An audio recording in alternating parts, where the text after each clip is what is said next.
Hop. Donc voilà, je suis David Elisabeth, je suis photographe principalement naissance, grossesse. Je suis à mon compte depuis, on va dire, je suis à 100% depuis mai 2018, donc ça fait pas si longtemps. Je suis, comment dire, j'ai commencé mon activité de photographie depuis à peu près 6 ans. Je faisais du mariage, j'ai fait beaucoup de EVJF, événementiel. J'ai aussi fait de la photographie de publicité. Enfin voilà, ça s'est spécialisé. Dans le passé, j'ai été informaticien, administrateur réseau, développeur, graphiste, web designer, etc. Et notamment dans un grand groupe, ce qui m'a permis, et c'est pour ça que je vous en parle, hein, on va dire, d'engranger un certain nombre de savoirs sur les réseaux sociaux, sur... on me dit que ça ne marche plus.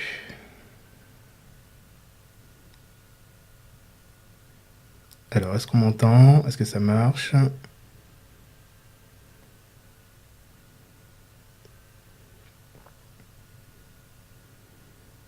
Bon, j'espère que ça marche.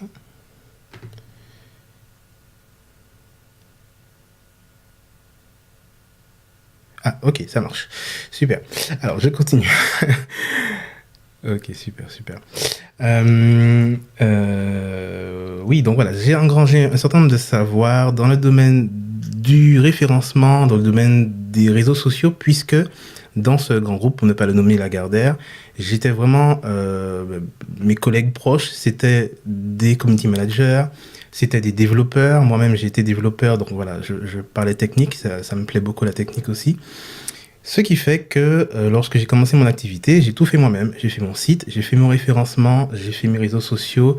Et l'un dans l'autre, c'est ce qui m'a permis de changer de métier, de me mettre à plein temps, puisque à partir du moment où je suis arrivé en première position sur mes mots-clés dans Google, en fait, ben, le mois d'après, j'ai quitté mon boulot, puisque je pouvais, mon activité était pérenne. J'avais des réservations sur 2, 3 mois. Et puis ça s'est intensifié, ce qui fait que bah, naturellement, j'ai enchaîné sur mon activité. Voilà, donc ça c'était pour la présentation. Si vous avez des questions, n'hésitez pas, je vais essayer d'y répondre. Allez, on va enchaîner parce que je vais essayer de faire tout tenir dans une demi-heure, mais il y a quand même beaucoup de choses. N'hésitez pas à noter, à poser des questions, parce qu'il y a quand même beaucoup d'informations. Voilà. Alors, Instagram, pourquoi? Alors, on va déjà voir le sommaire. Pourquoi Instagram et pas Facebook? On va voir les piliers du marketing dans l'activité qu'on a en tant que photographe. Et comment intégrer Insta dans une logique globale et non pas juste, bah, tiens, j'ai Instagram et je vais tout miser là-dessus.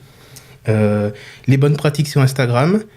Faire d'Instagram un terrain d'expérimentation. Les deux thématiques sont liées, hein, mais vous verrez que j'ai quand même séparé en deux parce que ça fait quand même beaucoup d'informations. Et puis, l'utilisation du sponsoring. D'accord? Donc, je vais essayer de donner le maximum d'informations. Je ne suis pas non plus... j'ai pas l'expertise totale d'Instagram. Hein, j'apprends tous les jours. Je me forme tous les jours là-dessus aussi. Donc, je vais tenter de répondre à vos questions. Mais si j'y arrive pas, je chercherai l'information, je vous la donnerai plus tard. Alors, pourquoi Instagram? Alors, certains ont beaucoup de mal. Il y a des photographes, on en a discuté sur le groupe notamment, ont beaucoup de mal avec Instagram parce que c'est arrivé après Facebook, parce qu'ils avaient déjà leur communauté sur Facebook et qu'ils ont du mal avec les us et coutumes d'Instagram. Le principal défaut qu'on lui donne, c'est que ben, c'est la dictature du beau. C'est-à-dire que ben, voilà, toutes les photos doivent être belles. Voilà, enfin, voilà. Il y a des gens qui ont beaucoup de mal avec Instagram. Quelle que soit la raison, je peux comprendre, j'entends, mais je peux vous dire qu'aujourd'hui, Instagram, pour un photographe, c'est de l'or en barre. Et pourquoi Instagram et pas Facebook? Ben parce que Facebook, typiquement, lorsque vous regardez votre taux d'engagement, alors je vais employer certains mots. Si vous voulez plus d'explications sur un mot, vous me dites. L'engagement, c'est en gros le taux de participation qu'auront les gens avec vos posts. D'accord? Personnellement, après, peut-être que c'est pas pareil pour vous. Chacun est particulier. Mais personnellement, au même nombre de followers, donc à followers égale Instagram, Facebook, j'ai 1% de retour sur Facebook, j'ai 10% sur Instagram. Donc déjà, pour moi, c'est beaucoup plus intéressant de partager sur Instagram. Ensuite, Instagram, qui appartient à Facebook, hein, faut pas se leurrer, est un véritable couteau suisse. Pour ceux qui sont sur Instagram, vous avez vu, il y a des nouveautés tous les mois, toutes les semaines. Il faut surtout pas manquer ces informations-là parce que dans les nouveautés, il y a aussi des outils pour les entrepreneurs. Je vais en parler tout à l'heure, notamment concernant les hashtags. C'est un couteau suisse pour le marketing, pour la relation client. Je vais expliquer c'est quoi la relation client et pour la communication. D'accord. On a rajouté dedans IGTV. Pour ceux qui ne sont pas au courant, IGTV, c'est, on va dire, l'équivalent YouTube sur Instagram. Donc, vous pouvez avoir votre chaîne, mettre du contenu long, parce que pour l'instant, sur Instagram, c'était très court. Voilà. Et puis, les usages des clients qui ont beaucoup changé ces dernières années, au point que certains utilisent Instagram comme Google. Et ça, lorsque j'ai détecté ça en posant des questions à mes clients, je me suis dit, tiens, il y a quelque chose qui est en train de se passer, parce que les gens, ils ne cherchent, pour certaines choses en tout cas, ils cherchent sur Instagram avant de chercher sur Google. Donc ça, c'est super intéressant pour nous entrepreneurs, de savoir faire en sorte qu'on puisse nous trouver sur Instagram. Alors, je vais parler de beaucoup de choses qui sont liées à mon expérience dans mon univers Île-de-France. Peut-être que vous n'êtes pas tous en Île-de-France. D'ailleurs, dites-moi, n'hésitez pas à me dire d'où vous regardez le live. Certaines réalités qui seront vraies pour moi ne seront pas forcément vraies pour vous. On est là dans un échange. N'hésitez pas à me dire votre vécu. Mais c'est vrai que bon, en tout cas, moi, je vais partager ma réalité en Île-de-France, région parisienne, qui est une réalité particulière, puisqu'effectivement, si je prends une plus petite ville, effectivement, peut-être que les usages ne seront pas pareils. Ok ? Alors, on va continuer. Alors, on va passer sur les 4 piliers. Ouais, alors il y a Tima qui nous dit qu'elle a pas mal de clients qui l'ont trouvé par Instagram grâce aux recherches. Ouais, je confirme. Alors, on a le fin fond de de la Vendée, Stéphanie. On a Caroline en Vendée. Ah, tiens. D'Essonne, proche de Calais, proche d'Aix-en-Provence. Ça... Ah oui, donc c'est bien représenté, c'est cool. Ah, Isère, tiens, Lauriane. Donc voilà, donc ce seront des réalités particulières, mais je suis à peu près sûr que si on maîtrise vraiment tous ces aspects-là, quel que soit l'endroit où on habite, on peut quand même optimiser et faire en sorte qu'Instagram puisse nous ramener de la clientèle. Voilà, puisqu'on est là pour en parler ce soir, hein, clairement, on va parler de beaucoup de choses, mais l'objectif global, c'est qu'Instagram devienne un outil pour remplir les agendas. Ben ouais, on est là pour ça. Voilà, donc on va parler des 4 piliers. Alors, les 4 piliers selon David, parce que voilà, moi je travaille beaucoup sur l'expérience, mon expérience, qui en tout cas à l'heure actuelle ne ment pas, puisque ça porte du fruit. Premier pilier, le site internet. Deuxième pilier, le référencement. Ils sont dans l'ordre de priorité. Hein. Troisième pilier, Instagram. Et quatrième, outil Google. Alors, outil Google, c'est la petite surprise. Parce qu'en fait, je ne vais pas développer là-dessus ce soir. Mais à la fin de ce live, je vous expliquerai pourquoi. Parce que je vais pouvoir en parler dans une autre formation de quelque chose que j'ai découvert, des outils Google que j'ai découvert, que beaucoup de photographes n'exploitent pas et qui sont hyper puissants et qui, pareil, m'amènent énormément de clientèle. Donc, vu que c'est pas très connu, et donc c'est un peu l'Eldorado, c'est un peu des mines d'or, donc c'est des informations que je donnerai dans une autre formation. Alors, pourquoi je parle de 4 piliers? C'est parce que l'un ne va pas sans l'autre. Vous pouvez pas avoir un compte Instagram, comme je le disais, sans avoir... Alors, Caroline nous dit que Instagram, elle ne pige rien. Mais je vais t'expliquer, tu verras. Il faut dédramatiser Instagram, on va dire. Instagram ne peut pas marcher, donc je disais, dans une... comment dire ça? Tout seul, en fait, sans être dans une stratégie globale. Si vous avez un site internet, il faut que vous ayez Instagram. Si vous avez Instagram, il faut que vous ayez un site internet. Si vous avez un site internet, il faut que vous travaillez le référencement et que vous fassiez de l'analyse à travers les outils Google. Voilà. Donc moi, c'est les 4 piliers, mes 4 priorités au quotidien. Je dépense toute mon énergie là-dessus parce que je sais que ça porte du fruit. Et pour vous donner un ordre d'idée, pourquoi je les ai classés comme ça, c'est parce que mon site et mon référencement me ramènent sur 10 shootings. Il y en a 6 qui viennent de Google.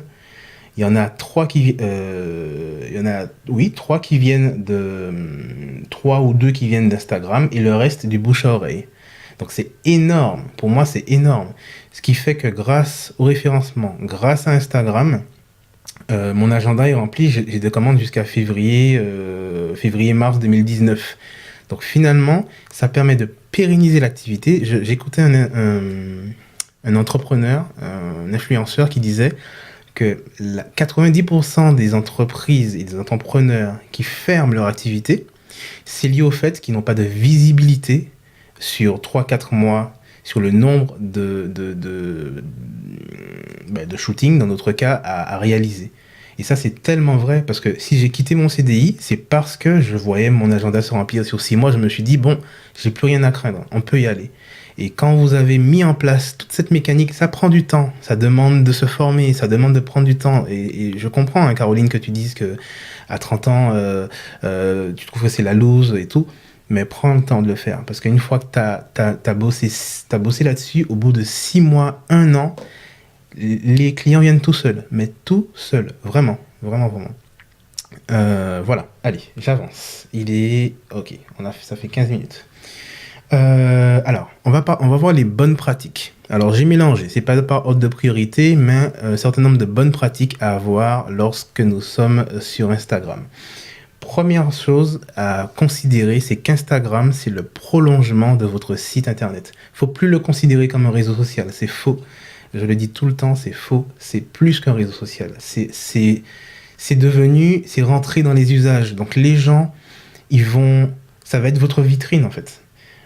Plus que Facebook. Et je le disais tout à l'heure, pour moi Facebook, je n'y crois plus du tout. Et je vais vous expliquer pourquoi. C'est pour ça que je suis pas entré dans le détail. Facebook, je n'y crois plus. On peut pas développer une activité là-dessus. On perd du temps et de l'argent. Ça ne sert plus à rien. Donc si on prend Instagram comme le prolongement de son site, il faut se poser les mêmes problèmes, les mêmes questions qu'on se pose lorsqu'on crée un site. Qu'est-ce que je vais mettre comme visuel ? Est-ce que j'en mets beaucoup ou est-ce que j'en mets peu mais de qualité ? Est-ce que je mets beaucoup d'informations ? Est-ce que je fais attention à ce que les choses soient lisibles ? Est-ce que je fais en sorte que les gens accèdent rapidement aux informations ? Et toutes ces questions-là doivent transparaître dans votre compte Instagram. Il faut voir votre compte Instagram vraiment comme un site internet. Les gens qui me trouvent sur Instagram, la moitié ne vont pas consulter mon site internet. Et je le sais puisqu'ils me demandent c'est quoi vos tarifs. Donc ça veut dire qu'ils avaient juste à aller sur mon profil et cliquer sur le lien de la bio. Ils l'ont pas fait. Donc ça veut bien dire qu'ils cherchent l'information tout de suite. Pour aller dans... Alors je ne l'ai pas mis ici, mais pour aller dans ce même sens, vous avez vu qu'ils ont mis en place sur Instagram le story à la une. C'est-à-dire que quand vous arrivez sur un compte, vous avez des petits ronds où certaines personnes mettent des thématiques. Par exemple, voilà, une thématique photographe naissance, grossesse, ce qui permet aux gens qui arrivent d'aller voir directement une thématique particulière. Eh bien ça, je ne l'ai pas encore fait. Mais ce qui serait intéressant, et je vais le faire la semaine prochaine, c'est de mettre toutes les informations de mon site comme un menu, en fait, dans ces stories à la une. C'est-à-dire, à propos de moi, une photo, une petite bio, les tarifs, une petite page avec du texte, les tarifs. Parce que les gens, finalement, ils cherchent l'information rapidement. Et tout comme un site, les gens ne restent pas sur un compte Instagram s'ils n'ont pas l'information rapidement et si les visuels ne leur plaisent pas. Ce qui fait que, j'arrive au deuxième point, est-ce qu'on fait qualité ou est-ce qu'on fait quantité ? La réponse, elle coule de source, qualité. Parce que les gens, ils vous accordent 2 secondes. Ils arrivent sur votre profil Instagram, ok, ils vont avoir... Alors, s'ils ont un grand téléphone, ils vont voir 9 photos. S'ils ont un petit téléphone, ils vont en voir 6, parfois même 3. Et en fait, c'est ces 3-6 photos qui vont faire que la personne va scroller ou pas, ou vous contacter ou pas. Donc... Moi, je vois beaucoup de photographes qui postent 2 photos par jour, 3 photos par jour. Moi, je ne fais pas ça. Ça m'arrive de ne pas poster pendant tout un mois Ça m'arrive pendant un mois d'en poster 6, mais je poste quand j'ai de beaux visuels accrocheurs, tout simplement. Parce que finalement, je privilégie la qualité. En réalité, je me suis aperçu qu'aucun de mes clients ne scrolle mon compte Instagram pour aller voir les trucs que j'ai postés il y a 2 mois. Ça n'arrive jamais, sauf exception. Donc ça veut bien dire, en tout cas ils ne likent pas, ça veut bien dire qu'ils ne prennent pas le temps d'aller voir. Donc ça sert à rien de mettre 300, 400 photos sur un compte Instagram. Personnellement, quand j'en poste beaucoup, derrière je vais en archiver quelques-unes pour libérer le compte, pour l'aérer un peu. Donc ça c'est ma façon de faire, je vous dis pas que c'est la bonne, mais en tout cas pour moi ça fonctionne. Donc je mets du contenu qualitatif, il faut que les photos accrochent. Même si vous en avez 3, laissez 3 photos, mais n'en mettez pas des photos qui vont desservir votre travail. Alors, ce qui est bien avec Instagram et qui est dans les bonnes pratiques, c'est d'utiliser le feed. Alors, le feed, c'est historiquement le fil Instagram. Et puis, les stories qui sont la partie où on va mettre du contenu qui va être éphémère, qui va durer 24 heures. Alors, moi, ce que je conseille, c'est d'utiliser le feed que pour de la com et du marketing, c'est-à-dire que pour mettre de beaux visuels, voilà, pour que vous ayez un beau compte Instagram. Moi, je ne mets jamais de contenu avec du texte pour dire tiens, promotion. Non, je fais pas ça. Parce qu'en réalité, déjà, les gens ne lisent pas. Et ensuite, la story est faite pour ça. La story est là pour mettre du contenu texte, des choses volatiles, ce qui permet de renforcer aussi le lien. Et je reviendrai là-dessus tout à l'heure sur le renforcement du lien avec vos followers. Le hashtag. Alors, bonne pratique. Il faut arrêter avec... Et là, j'ai mis vers la fin des hashtags qui ne servent à rien. En fait, si vous voulez un compte Instagram qui fonctionne, il faut bien réfléchir à vos hashtags. Ça sert à rien de mettre des hashtags très orientés avec un dialecte de professionnel de la photographie. Par exemple, moi, je fais du posing, de la photo posing, et en fait, les utilisateurs, ils ne connaissent pas ces termes-là. Donc ça sert à rien de mettre newborn posing, photographe posé, non. La personne, ça qu'elle cherche, c'est un photographe de naissance, ou un photographe bébé, ou un photographe nouveau-né. Donc si vous ne savez pas, alors j'y reviendrai sur l'hashtag, je ne veux pas trop m'étendre, mais si vous ne savez pas quel hashtag utiliser, vous appelez un ami, vous allez voir quelqu'un, vous dites, si tu cherchais un photographe pour ta famille, qu'est-ce que tu taperais comme mot-clé? Eh bien, ce qu'elle va vous dire, c'est ce qu'il faut mettre comme hashtag, tout simplement. Il ne faut pas utiliser de trucs, de mots compliqués, de choses très, très professionnelles. Ça sert juste si vous voulez que d'autres photographes du milieu vous voient. Mais bon, ça c'est à vous de voir. Moi, ça m'arrive de le faire. Mais quand je le fais, je sais pourquoi je le fais. Ensuite, alors, on arrive à un point délicat, la messagerie Instagram. Il y a beaucoup d'entrepreneurs qui ne veulent plus utiliser la messagerie Instagram pour recevoir des commandes ou des réservations. Je respecte, il n'y a pas de souci. Je peux comprendre que c'est compliqué parce qu'effectivement, lorsque quelqu'un vous contacte par Instagram, il faut d'abord que vous autorisiez cette personne à vous contacter. Donc, il faut repérer la petite notif tout là-haut qui vous dit vous avez une invitation par messagerie. Ensuite, il faut lire le texte, répondre à la personne. Bref, je peux comprendre qu'on préfère travailler avec le téléphone, le mail et tout. Mais je me suis rendu compte d'une chose, c'est que avant de vous contacter, la personne, elle vous a suivi. D'accord? Donc, c'est un follower, par définition. Et en fait, si vous ne répondez pas à cette personne et que vous la rembarrez en lui disant les réservations, c'est par téléphone et puis point barre, ça fera de ce follower un follower négatif. C'est-à-dire quelqu'un qui ne va pas interagir ou quelqu'un qui va interagir négativement. En gros, vous allez vous faire un ennemi, en fait. Donc moi, j'ai pris le parti de répondre aux gens et de leur dire, écoutez, peut-être, voilà, de les rediriger gentiment autre part, mais de ne pas les laisser sans réponse. Parce qu'il faut vraiment que votre interaction soit hyper positive sur les réseaux sociaux. C'est vrai pour Facebook et c'est vrai un peu partout. Alors, je vais essayer de lire les commentaires. Des fois, je rate des demandes parvenues. Je ne vois pas assez rapidement. Ça, c'est vrai, que j'ai une demande de contact sur la messagerie. Et c'est pénible. Et ça, je l'entends. Et j'ai aussi ce souci-là. Mais j'ai intégré dans ma routine Instagram d'aller vérifier si j'ai pas des messages des messages qui n'ont pas encore d'autorisation quotidiennement. Donc je le fais le soir, tranquillement, au calme. Je dis, ah bah tiens, je vais aller voir si j'ai des trucs. Il faut l'intégrer dans sa routine en fait. Ça peut être pénible, mais il vaut mieux ça que d'avoir un followers qui ne sert à rien et que vous allez perdre en fait, tout simplement. Ouais, je comprends. Ouais, Jess nous dit qu'elle les rate aussi souvent. Et ça, j'entends, ça m'arrive aussi. Mais ça vaut le coup d'intégrer dans sa routine, voilà, d'aller faire un tour pour voir. Alors, nombre de followers. Alors ça, c'est la grande question qu'on me pose souvent. Est-ce que c'est une fin en soi? Est-ce que c'est ce qui définit ma notoriété? Est-ce que c'est ce qui définit et qui fait de moi un bon photographe? À toutes ces questions, je réponds non. Le nombre de followers ne doit jamais être une fin en soi. La vérité, c'est que vous pouvez avoir 500 followers, mais si sur 500 followers, vous avez, on va dire, 200 interactions sur vos publications, vous avez tout gagné. Parce que vous avez des followers de qualité. Donc, vous pouvez avoir vraiment des interactions, avoir des vrais retours. C'est qualitatif, quoi. Et c'est ça qu'il faut rechercher sur Instagram. C'est des retours qualitatifs, c'est de l'interaction qualitative, des followers qualitatifs. Alors, je vais même pas vous parler de acheter des followers parce que ça, c'est la pire chose que vous pourriez ne jamais faire pour votre compte Instagram. Euh, et, euh, et pour terminer avec cet aspect-là, je vois des photographes qui ont 10 000 likes et qui ont, lorsqu'ils postent une photo, je sais pas, pardon, qu'est-ce que j'ai dit? Qui ont 10 000 followers, pardon, et quand ils postent une photo, ils ont, je sais pas, 50 likes, 2 commentaires. Alors là, vous pouvez être sûr qu'ils ont acheté des likes, qu'ils ont acheté des followers. Et finalement, ça les dessert parce que finalement, ils n'ont aucun mérite en fait.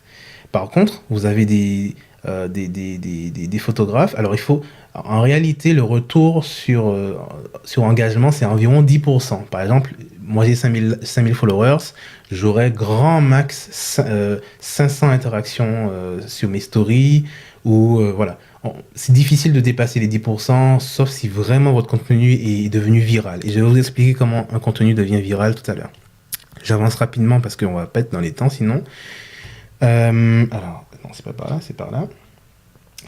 Bonne pratique numéro 2. Le meilleur moment pour poster sur Instagram sera unique à votre activité.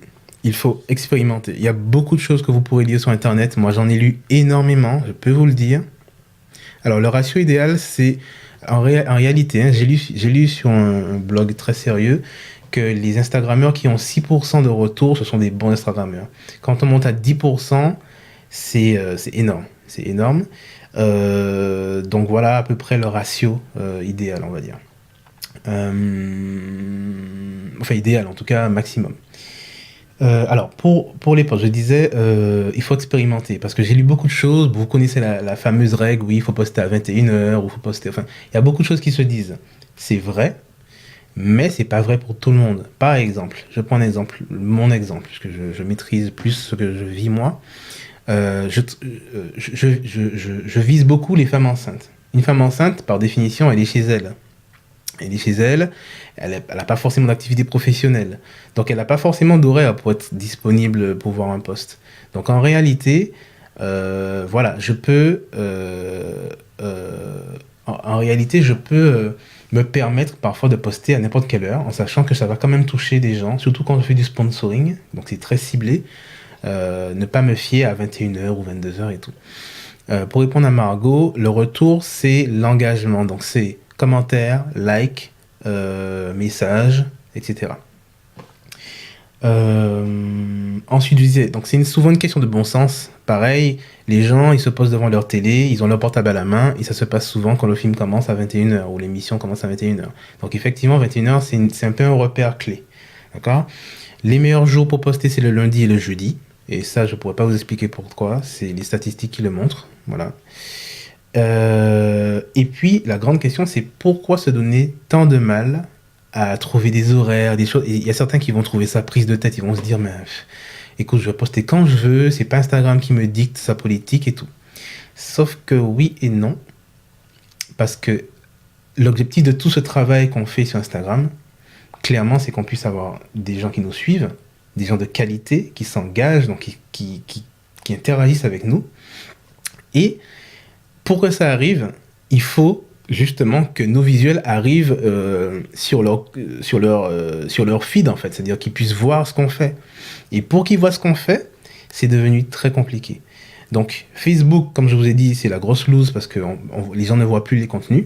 Et Instagram a changé son algorithme il n'y a pas si longtemps. Et c'est devenu un peu plus compliqué qu'il y a un an, quoi. Pour qu'on puisse voir votre contenu, il faut vraiment se battre un peu. Et justement, c'est pour ça que lorsque vous postez... Alors, je vous explique un petit peu, parce que c'est une question d'algorithme. On a détecté que l'algorithme d'Instagram fonctionne ainsi. Alors, retenez, si vous oubliez tout ce soir, retenez au moins ça, le fonctionnement de l'algorithme d'Instagram.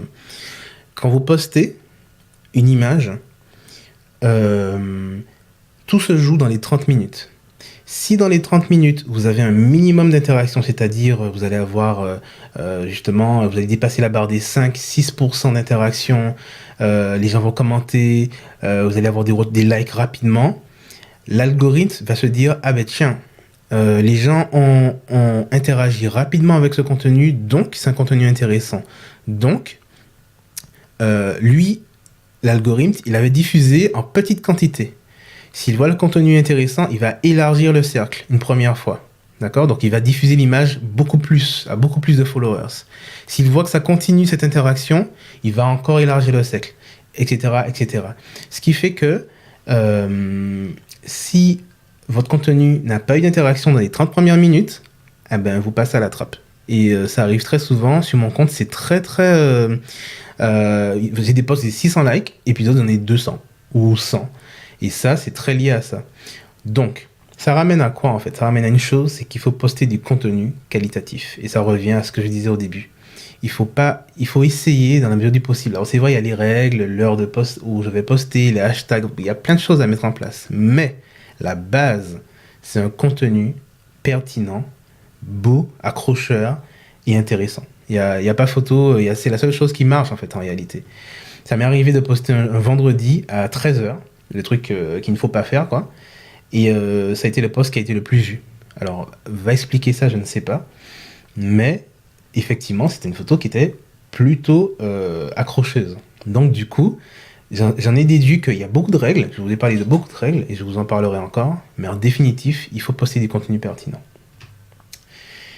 Alors, là, on va continuer dans les bonnes pratiques, mais orienté vers l'engagement. Donc retenez bien, faire comment avoir une communauté engagée, c'est-à-dire vous allez poster, ils vont liker, ils vont commenter, ils vont aimer, ils vont partager, et ça c'est super intéressant et enrichissant. Et puis surtout faire en sorte qu'on puisse vous trouver sur Instagram dans ce dédale de photographes etc. Alors avant de continuer, je lis rapidement. Alors comment élargir la diffusion concrètement. Alors, comment élargir la diffusion concrètement ? Mais je vous l'ai dit, poster du contenu de qualité, en respectant plus ou moins les règles qu'on a vues tout à l'heure. À 21h, il y a beaucoup de monde. Alors, vous allez voir, hein, c'est mécanique. Il y a beaucoup de monde, donc ça veut dire que si vous postez, beaucoup de gens vont interagir, ce qui fait que, du coup, votre contenu aura plus de chances d'élargir ses cercles. Voilà.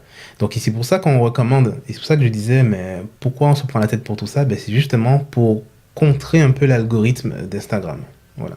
Je sais pas si ça répond à la question. Ensuite, donc là, on va parler des usages pour avoir une communauté engagée et faire en sorte qu'on vous trouve. Alors, les usages ont changé, comme je l'ai dit. Les gens utilisent Instagram comme ils utilisent Google. Donc, ils vont aller sur Instagram, ils vont taper photographe naissance. Bon, je parle à chaque fois de ça parce que c'est ce que je fais. Hein. Photographe naissance. Et je me suis rendu compte d'une chose, il y a 2 semaines, c'est qu'Instagram décompose les hashtags. Et ça, c'est super intéressant parce que lorsque sur un post, j'ai mis hashtag photographe naissance tout collé, Instagram saura décomposer cela en 2 mots. Donc, si la personne tape photographe espace naissance, elle va tomber sur votre post. Et quand j'ai découvert ça, je me suis rendu compte que c'est super intéressant parce que ça permet justement... oui, on va parler du sponsoring de publication tout à l'heure. C'est super intéressant parce que ça va vous permettre d'utiliser des mots-clés sur vos photos et que les gens qui tapent des mots-clés naturels, très simples, puissent trouver ce contenu. C'est pour ça que je vous ai dit, demandez à quelqu'un, si tu cherches un photographe de paysage, qu'est-ce que tu taperais comme mot-clé? Et ce que les gens vont vous dire, vous le mettez en hashtag. Et après, lorsque quelqu'un cherchera avec ces mêmes mots, naturellement, bah, il va tomber sur votre contenu, même si vous avez mis hashtag tout collé, photographe paysage Paris. D'accord? Donc ça, c'est super intéressant. Des fois, j'ai l'impression que les gens sont plus timides sur les stories et qu'ils se retiennent d'interagir. Alors, ça, c'est vrai et c'est faux. On va en parler tout à l'heure. Et autre question, quand sur certains comptes Insta, il y a d'un côté populaire et de l'autre récent, à partir de quoi les images sont classées? Alors, je n'ai pas les chiffres exacts, mais c'est une très bonne réflexion. Mais lorsque justement Instagram va définir que, ah ben tiens, c'est viral, donc on élargit le cercle, on élargit une deuxième fois, une troisième fois, au bout d'un certain temps, il va se dire, ben là, ça c'est vraiment du contenu qui est bon, dans le langage usuel, qui est lourd, quoi, qui est intéressant, donc je vais le mettre en tendance. Alors, les posts en tendance, c'est ce que vous voyez quand vous allez sur l'onglet rechercher. Vous voyez plein de trucs qui remontent de comptes que vous ne suivez pas. Eh ben, c'est ces contenus-là qui sont des contenus qui ont été viraux et que Instagram, l'algorithme, les a mis là-dedans. Et c'est déjà arrivé, ça m'est arrivé qu'une fois qu'un contenu soit monté dans les tendances. Et quand ça arrive, en fait, vous ne comprenez pas parce que vous pouvez avoir 10 followers et là, vous avez 2000 likes. Parce que les gens, c'est remonté en tendance, donc les gens l'ont vu. Voilà, donc ça c'est pour la partie populaire en fait. Ce qui est dans récent, tout simplement c'est les contenus récents. Voilà. Ok. Alors, pour continuer sur la partie Instagram en mode expérimentation, bien choisir ses hashtags, j'en ai parlé tout à l'heure, donc je ne reviens pas là-dessus. Les hashtags dans la bio. Alors voilà une nouveauté qui est arrivée il y a 3 mois ou 4 mois, je sais plus, 3 mois. Et qui est super intéressante parce que maintenant, et je vous recommande de le faire, vous pouvez mettre des hashtags dans votre biographie. Ce qui fait que si quelqu'un tape, vous êtes photographe, je sais pas, d'animaux, si la personne tape photographe animaux, donc elle aura des posts de photographes animaux, mais elle aura aussi des comptes qui remontent qui ont ce hashtag-là. Donc c'est super intéressant puisque notre objectif c'est de justement se faire voir sur Instagram. Donc n'hésitez pas dans votre bio à rajouter grand max 3 hashtags, pas 4, 5, 6, 10 parce que là ça part dans tous les sens. Vous en mettez 3 ou 4. Vous pouvez mettre aussi des hashtags un peu malins. Par exemple, moi je fais de la photo de naissance et souvent les gens cherchent une idée cadeau de naissance. Donc moi j'ai mis cadeau de naissance. Voilà. Bon, j'ai testé, on verra, j'expérimente beaucoup.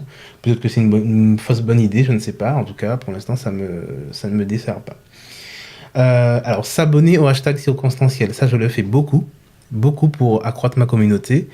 En gros, hashtag circonstanciel, ça va être hashtag enceinte 2019. Ça veut dire que c'est une maman qui s'est pris en photo et qui a dit ah ben tiens, je vais accoucher en 2019.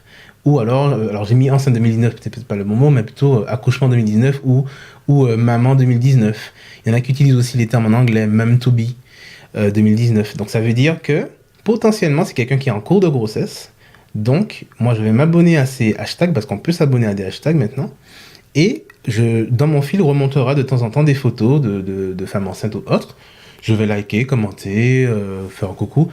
Alors vous me direz peut-être que c'est opportuniste, mais en réalité on fait du marketing, donc en réalité que vous fassiez un sponsoring ou que vous fassiez ça, en gros ça revient quasiment au même en fait. Sauf que là c'est gratuit. Et puis, tout à l'heure, on parlait de géolocalisation. Quelqu'un parlait de géolocalisation, je sais plus. Mais vous pouvez aussi, liker des posts. Je sais pas si on peut s'abonner à des posts de lieux, mais en tout cas, vous pouvez rechercher des posts en fonction du lieu. Et pareil, ça c'est hyper puissant. Moi, je recherche par exemple des gens qui ont posté en direct d'une maternité. Donc ça veut dire qu'a priori, ils sont complètement ouverts à un shooting potentiel pour leur bébé, par exemple. Bon, c'est un exemple parmi tant d'autres. Mais voilà, donc ça marche bien. Ensuite, la deuxième partie qui est plus orientée engagement. Alors, beaucoup de gens me demandent, mais comment on fait pour avoir une communauté active? Parce qu'on peut avoir beaucoup de followers, et puis les gens en post, il n'y a pas de commentaires, c'est décevant, on se pose des questions sur son travail, on trouve ça... bref, en fait, c'est un boulot de dingue pendant 2, 3 mois, et puis après, ça va tout seul. Ça va tout seul. Et voilà quelques règles que je vous donne pour euh, créer une communauté active. Le principe de base qui englobe tout ça, c'est donner du temps aux gens, ils vont vous donner du temps. Ça, c'est universel. Si vous allez prendre du temps pour commenter des posts, les gens prendront du temps pour commenter vos posts. Donc ça demande tous les jours, pareil, je parlais de routine, d'avoir une routine. Ok, maintenant, je vais prendre 10 minutes pour aller voir tous les comptes que je suis intéressant. Je vois une photo, je ne vais pas faire semblant de liker ou de commenter, je vais vraiment aimer quelque chose, je vais écrire un vrai petit commentaire, pas juste yes, super, les yeux avec le cœur et tout. Je vais laisser ah, c'est super ce que tu as fait, la lumière est top. Voilà, quelque chose de vraiment qualitatif. Je vais aussi liker 2 ou 3 posts des profils qui ont liké mes posts. Par exemple, moi, j'ai beaucoup plus de gens qui me suivent que de gens que je suis. Donc ça veut dire que tous les gens qui me suivent, je les suis pas en retour forcément. Donc, lorsqu'ils likent ce que je fais, c'est l'occasion pour moi d'aller voir ce qu'ils font. Puisque comme leurs posts à eux ne remontent pas dans mon fil, donc je les vois jamais. Mais comme ils ont liké ce que j'ai fait, alors je vais aller sur leur compte, si leur compte est public, et je vais liker 2, 3 posts maxi. Un petit commentaire, sans me forcer, hein, c'est vraiment si j'aime, je le fais. Et ça fait que ça va faire de cette personne un followers engagé. Parce ça va créer du lien. Je parlais tout à l'heure de lien, ça va renforcer le lien. D'accord. Ensuite, répondre aux commentaires. Alors ça, c'est une pratique que tout le monde fait maintenant, mais que 90% des gens le font mal. Parce qu'en fait, répondre aux commentaires, c'est pas juste faire like ou juste répondre en disant top, merci. Alors ça peut arriver qu'on le fasse quand on a 10 000 trucs, mais il faut quand même laisser des commentaires, des réponses à commentaires qualitatifs. Donc, ah merci. Et au fait, comment va bébé?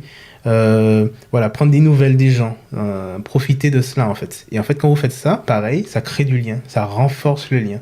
Et j'ai des clients qui, ils ne sont pas des amis, parce que ça reste des clients, mais voilà, je vois l'évolution de leur bébé, ils m'envoient des photos tout le temps, parce que je prends des nouvelles d'eux. À chaque fois qu'ils ont liké un post et qu'ils ont laissé un commentaire, je vais prendre des nouvelles. D'accord. Alors, faire de l'interaction sur les stories. Tout à l'heure, quelqu'un disait que sur les stories, les gens like moins. Ben, ça aussi, ça se travaille en fait. C'est un travail de longue haleine. Parfois, il y a des gens, il y a des posts qui n'intéressent pas. Récemment, j'ai testé de partager mes goûts musicaux. Ben, des gens qui n'interagissaient jamais, mais ils se sont mis à interagir. Et en fait, ces gens-là, qui restent dans l'ombre, si vous arrivez à les faire interagir une fois, ah ben, franchement, ça va devenir des followers beaucoup plus actifs sur votre feed quand vous allez poster des photos. Et ça, c'est royal, c'est de l'or, vraiment. Parce que du coup, ça augmente le taux d'engagement lorsque vous allez poster la prochaine fois. D'accord. Donc moi, ça m'arrive parfois, grâce aux stories, pendant un mois, je ne vais pas poster sur mon feed, c'est-à-dire de pas poster de photos sur mon Instagram, mais je vais être que dans les stories pendant un mois. Et bien, je vous promets, lorsque je poste, et bien sûr en mettant des sondages, des choses un petit peu sur ma vie privée, voilà. Eh ben, lorsque je vais poster, je vous garantis, c'est un feu d'artifice. Les gens ils commentent, ils like, ils aiment, ils viennent en commentaire. Salut, comment tu vas, comment ça, machin. Et justement, je voulais prendre réserver un shooting, etc. Voilà. La story, c'est très puissant. Il faut prendre le temps. On peut pas tout mettre là-dessus. Je vous conseille vraiment d'aller avec modération avec la vie privée parce que c'est bien d'en mettre pour créer du lien, mais il faut pas que ça devienne du voyeurisme. Et il faut que ça reste, voilà, que les gens comprennent quand même qu'il y a une limite.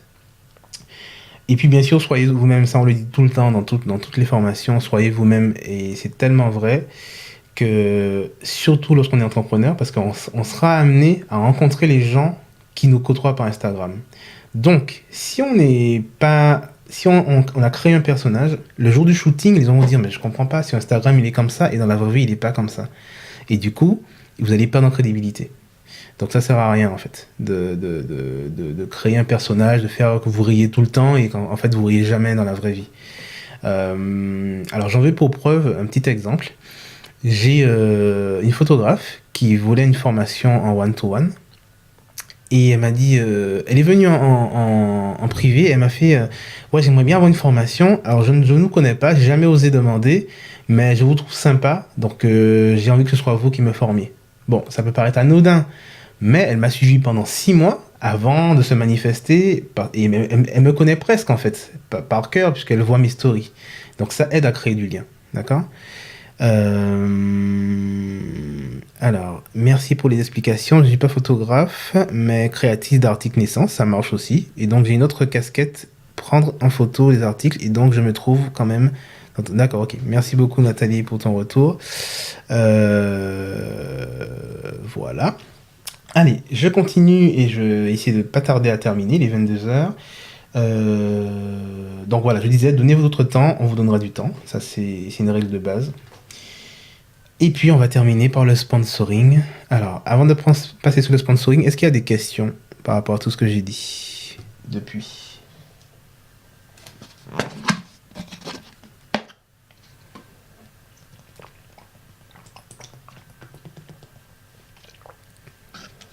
Désolé, c'est une petite pause de boisson. Alors, pas de questions a priori, à moins que je ne vois pas tout remonter. Ok, bon, ça m'a l'air clair alors. Ok, c'est très clair, on me dit. Bon, parfait, merci beaucoup Margot. Alors, sponsoring. Alors, cette partie est dédiée à l'aspect où je vais payer Instagram pour un service. C'est-à-dire que je vais demander à... Enfin, je vais payer quelque chose en disant à Instagram, ok, tu vas me faire remonter cette photo à tel type de personne. D'accord? Donc, ça s'appelle le ciblage. Alors, j'ai Elodie qui dit, je trouve dommage qu'on ne puisse poster des photos qu'avec le téléphone. Alors, il y a beaucoup de gens qui m'ont fait ce retour-là comme étant un frein à l'utilisation d'Instagram. Il y a des outils pour le faire sur l'ordinateur, mais personnellement, je considère que ce sont des usines à gaz. C'est-à-dire que au passage, on ne sait jamais quelles données vont être utilisées. Voilà, parce que vous confiez votre compte Instagram à un site qui va publier pour vous.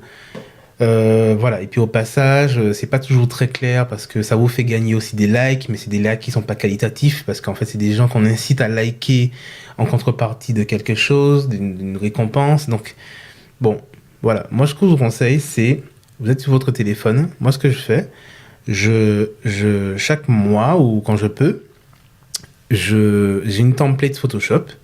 Je mets mon visuel avec ma signature. Je la retravaille légèrement en termes de couleur pour que toutes mes photos Instagram soient uniformes. Donc j'ai toujours un petit filtre pareil pour toutes mes photos Instagram. Enfin, un filtre, c'est juste une colorimétrie en fait.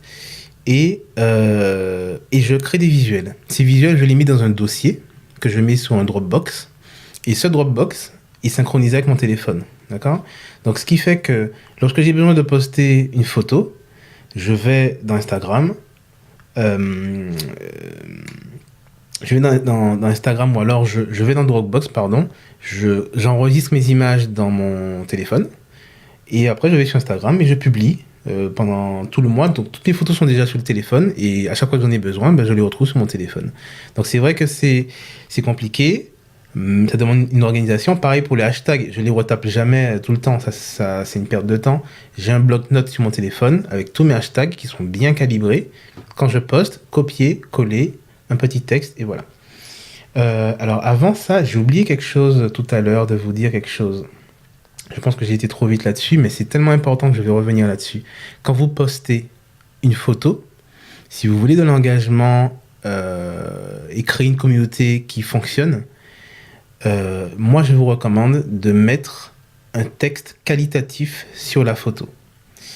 Alors il y en a qui mettent juste une phrase pour inciter au clic, genre combien de likes pour ce petit bébé, combien de trucs pour... Bon, ça peut marcher une fois, ça ne marchera pas 2 fois.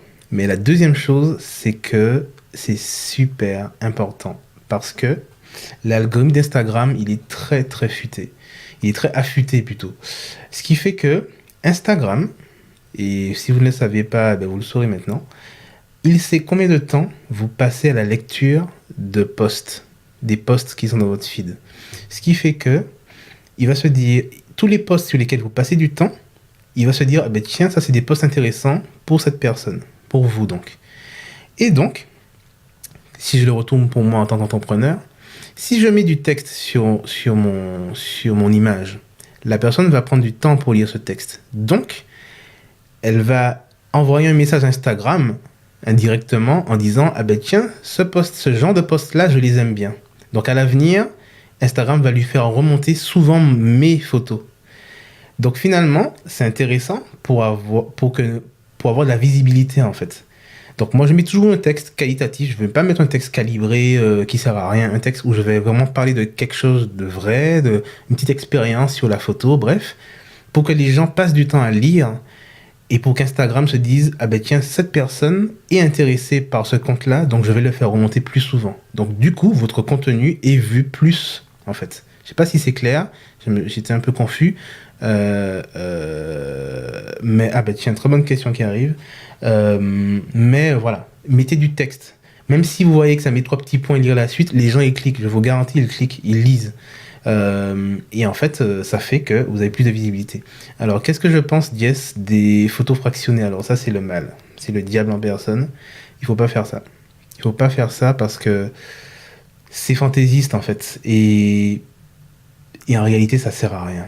Ça sert à rien parce que, alors, elle parlait des posts fractionnés, c'est-à-dire, il y a des applications qui vont découper les photos en 6 ou en 3 pour faire que lorsqu'on arrive sur votre feed, au lieu d'avoir des petites photos, ben on aura une grosse photo créée à partir de petits bouts de photos. Ben en fait, en réalité, ça pollue les gens. Ça pollue les gens et c'est une expérience négative pour les gens en fait. Parce que lorsque vous allez poster vos 6 photos, les gens vont recevoir 6 sur leur feed, 6 photos qui ne veulent rien dire. Ils vont pas liker. Enfin voilà, c'est perdant-perdant en fait. Donc vraiment, si vous l'avez fait, je vous en veux pas. On a tous essayé parfois des choses. Moi, j'ai failli l'essayer une fois. Et je me suis avisé parce que quand j'ai vu les gens le faire, moi, ça m'a énervé en fait. Parce que je vois remonter des trucs, je comprends pas, je vois des images blanches ou des images noires ou avec un bout de truc. Ça sert à, enfin, ça pollue en fait. Ça pollue. Et il faut vraiment éviter les expériences négatives à nos followers. Et quelle taille fait ton texte de tes publications? J'ai peur que le trop de texte ne soit pas lu. Non, faut pas en faire trop. Alors j'ai pas de limite, voilà, mais allez, 3-4 lignes, 3-4 lignes. On va pas non plus faire un roman.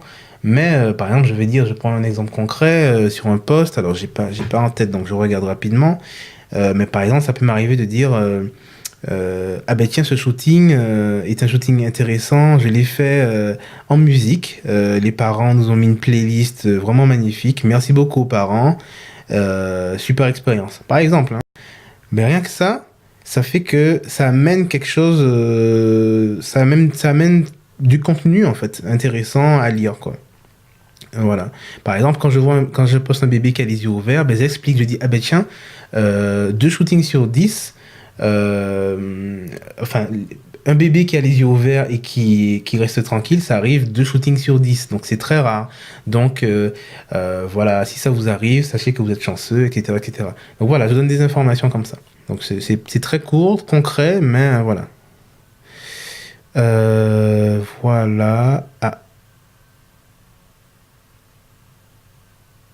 j'ai plus rien. Alors, ah mince. Ah oui, ça a coupé. Ça a coupé à quel endroit?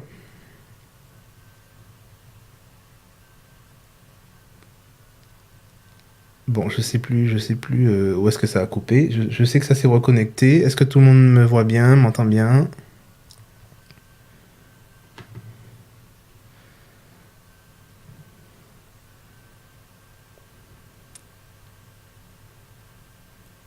Ah, c'est bon. Ok, super.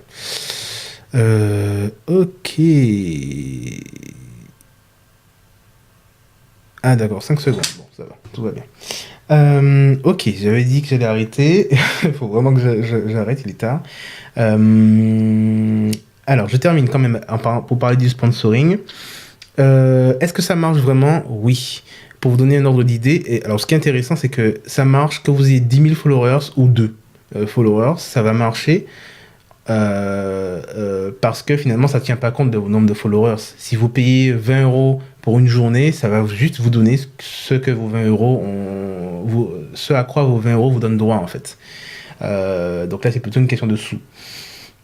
Donc oui, ça marche vraiment. Cependant, on en a parlé sur le groupe. Il y a certaines réalités qu'il ne faut pas omettre. C'est que, comme je disais, je suis en Île-de-France, en région parisienne. Les usages ne sont pas les mêmes. Il y a peut-être plus de gens qui ont un compte Instagram, qui l'utilisent souvent. Et donc en plus grande quantité. Donc forcément, ça amène aussi beaucoup plus de monde. Mais en tout cas, pour moi, ça marche. Par exemple, ça m'est pas arrivé souvent, mais pour tester, je l'ai fait 3 ou 4 fois.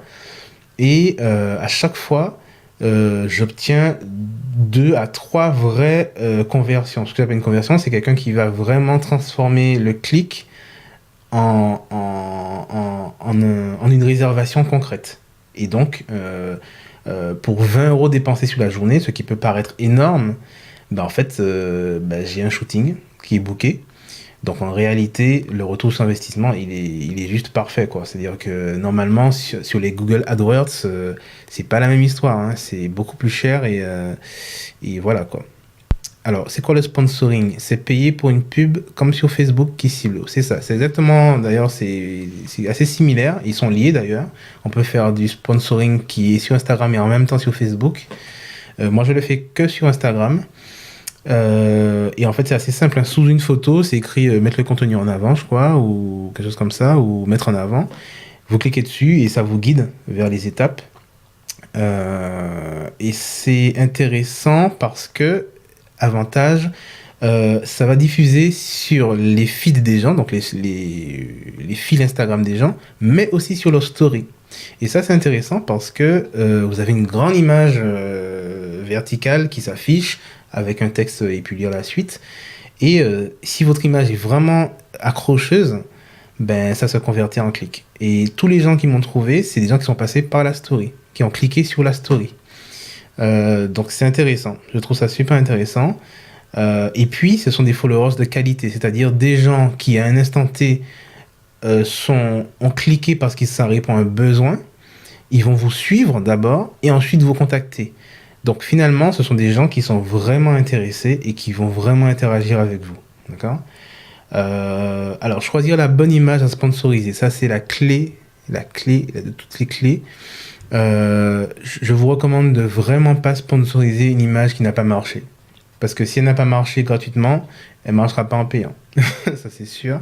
Par contre, je vais dans mes outils d'analyse. J'espère que vous avez converti votre compte Instagram personnel en compte professionnel.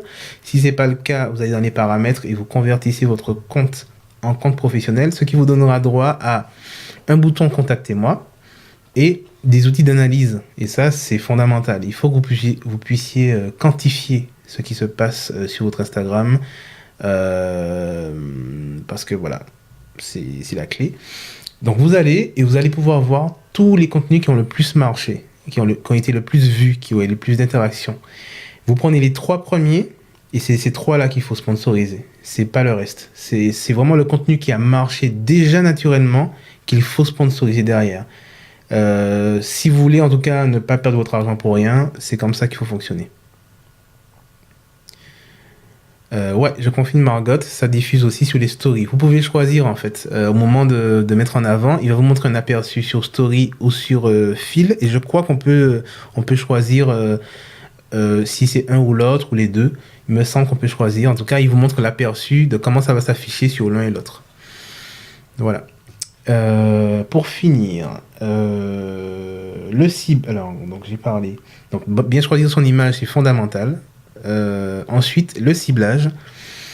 Lorsque vous allez cliquer, et je vais vous montrer tout de suite l'aperçu derrière.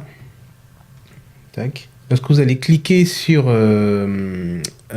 mettre en avant, il va vous dire quel est votre objectif. Alors, est-ce que votre objectif, c'est d'amener des visites sur votre profil? Est-ce que c'est d'amener du trafic vers votre site web? Ou est-ce que c'est plus de vues j'arrive même pas à lire, bon bref. Mais en gros, de toute façon, ce qui nous intéresse, c'est les deux premiers. Alors, moi, je vous déconseille de faire plus de trafic sur votre site web. Pourquoi? C'est que ça n'a jamais été productif de déplacer quelqu'un d'une plateforme vers une autre. On les perd au passage, en fait. Si, quand ils cliquent, ils arrivent sur votre site internet, ils sont pas dans leur environnement habituel, parce que quand on est sur Instagram et qu'on clique sur un lien, on n'arrive pas sur le navigateur de votre portable, on arrive dans un navigateur qui est intégré dans Instagram. Donc il n'y a pas tous les boutons pour aller en avant, en arrière. Bref, les gens sont perdus. Et du coup, voilà, c'est pas intéressant. Faut pas utiliser la deuxième option. Toujours la première. Plus de visites sur le profil, puisqu'en réalité, je vous ai dit, si vous considérez votre Instagram comme le prolongement de votre site, les gens n'ont pas besoin de sortir d'Instagram pour vous contacter. Ils doivent pouvoir vous contacter, voir les tarifs, voir vos photos. Donc, il y a les trois. Donc, il n'y a pas de raison de les amener sur votre site internet.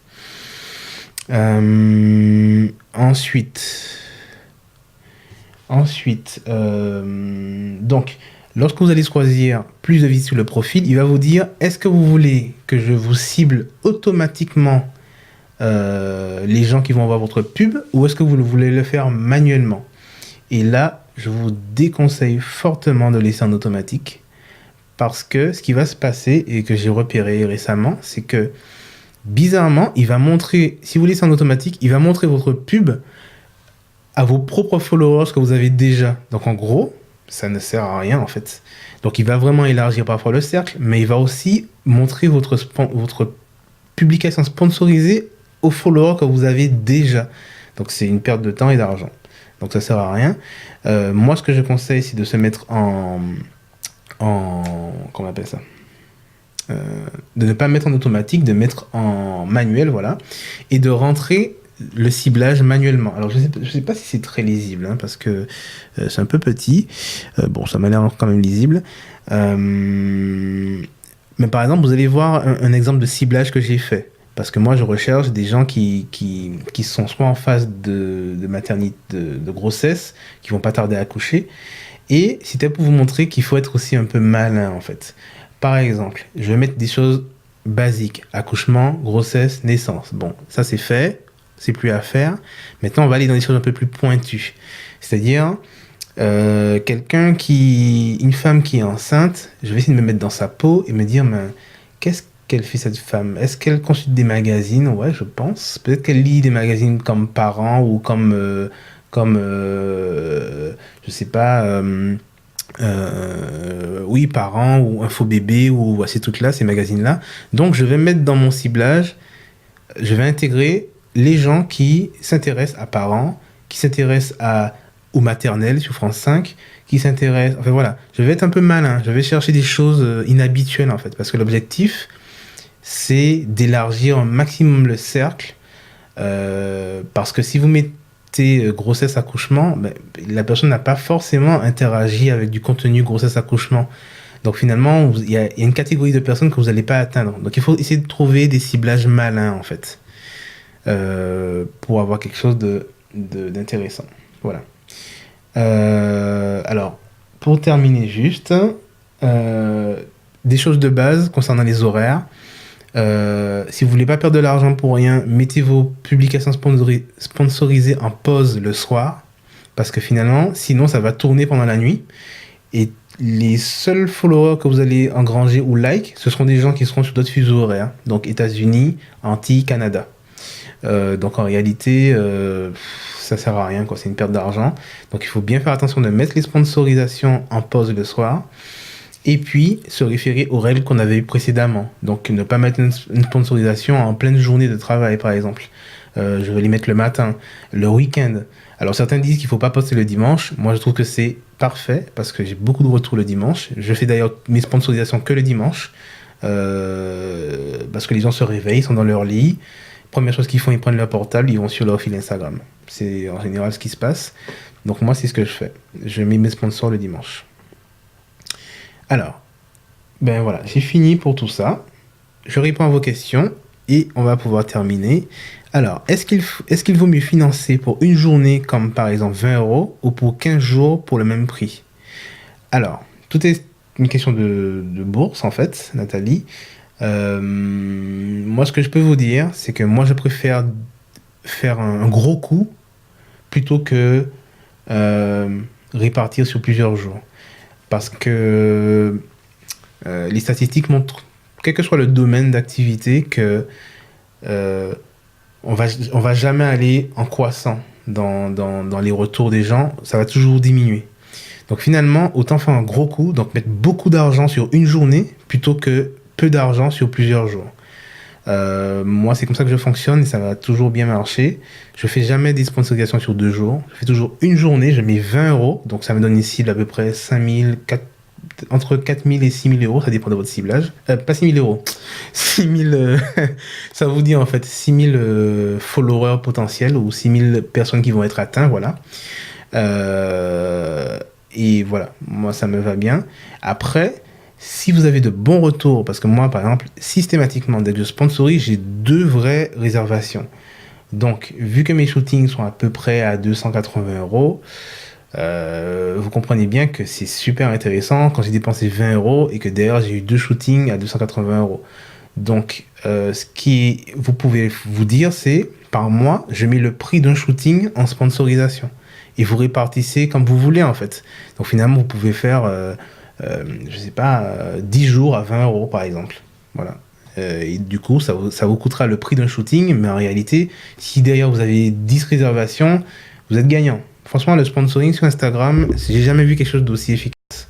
Le Google AdWords, ça marche bien, mais ça coûte super cher. 8 euros le clic et les gens ne sont même pas sûrs de réserver. Donc voilà. Euh, voilà. Oui, on peut mettre en pause. Vous cliquez sur la publication qui est en cours. Vous allez dans le petit bouton en bas.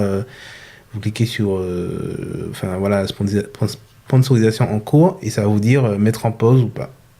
Voilà. Voilà. Est-ce qu'il y a d'autres questions? Sinon, je finis là. J'ai fait 1 heure en fait, au lieu de 30 minutes. Ok, merci beaucoup Vanessa Dami, merci beaucoup Nathalie, merci beaucoup Laura, Lauriane, Margot pour tous vos retours et ceux que j'oublie aussi, Cyrielle, voilà, Pascal, Marina, Zayana, Elodie, non, Zaina, pardon. Merci beaucoup pour votre présence. De rien, Nadia. Ben, c'était super pour moi aussi. C'était une première expérience. Si ça se trouve, je réitérerai un petit peu l'expérience avec vous. C'est avec beaucoup de plaisir que je partage. Euh, voilà. Alors, si je peux vous dire juste une chose pour terminer, j'organise un workshop le 8 novembre. D'accord? Je vous partage tout de suite le lien si vous voulez en commentaire si j'y arrive. Oui.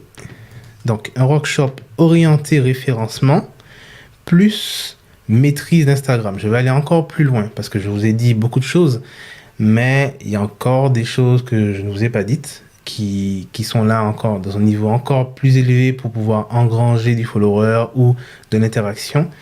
Je vais en parler de ça. Mais surtout de référencement. Aujourd'hui, je peux vous donner un aperçu. Aujourd'hui, je suis premier sur tous mes mots-clés. Tous les mots-clés liés à mon activité. Donc, photographe naissance Paris, photographe bébé Paris. Et en fait, je n'ai plus rien à faire. Et c'est grâce à ça que j'ai quitté mon boulot. Parce qu'en fait, les clients viennent tout seuls. Jusqu'à février 2019, j'ai des réservations. Et comme je vous le disais, si la cause de l'arrêt d'une activité est liée au fait qu'il y a un manque de visibilité et un manque d'activité régulier, ça c'est avéré, ah ben justement, si vous travaillez votre référencement, ben en fait, ça justement, ce n'est plus un problème. Les clients viennent tout seuls, vraiment tout seuls. Et ça vaut le coup voilà, de prendre un temps, une journée, ce sera sur une journée, c'est pas très cher, c'est 250 euros pour jusqu'à fin septembre, 200, je sais plus, 80 euros, je crois. Mais votre retour sur investissement est énorme, puisqu'il y a des gens, des photographes qui dépensent 400 à 600 euros par jour sur Google AdWords pour avoir de la clientèle. Alors que là, en un workshop, je vais vous montrer des choses que vous pouvez mettre en place très simples. On va faire de l'audit de votre site.